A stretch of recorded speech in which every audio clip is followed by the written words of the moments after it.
गणपती बाप्पाला दुर्वा का वाहिल्या जातात। ज्या वेळेला यमलोकातले आपल्या मृत्यू लोकामध्ये आले आणि त्यांनी असे धार्मिक कार्यक्रम पाहिले, वा काय सुंदर कार्यक्रम करतायत म्हणले हे लोक, आपणही आपल्या यमलोकामध्ये असा धार्मिक काहीतरी कार्यक्रम करू ज्याने आपले वाहवा होईल। आणि म्हणून त्यांनी एक तिलोत्तमा नावाच्या अप्सरेचं नृत्य ठेवलं।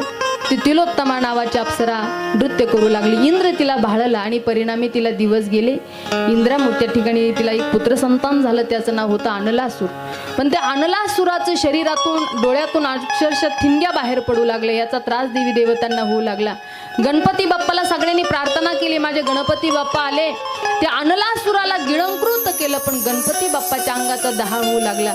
पहाडावरती तपस्या करणाऱ्या साधू ऋषींना कळालं की अरे गणपती बाप्पा देवादिदेव महादेवजींचे पुत्र त्या ठिकाणी गणपती बाप्पांच्या अंगाचा दहा होतोय, हा कशाने शांत होईल। आणि म्हणून गिरीकंदरामध्ये पहाडावरती तपस्या करणाऱ्या साधूने हे जाणलं आणि त्यांनी 21 दुर्वाच्या जुडा आणल्या आणि माझ्या गणरायांना समर्पित केल्या।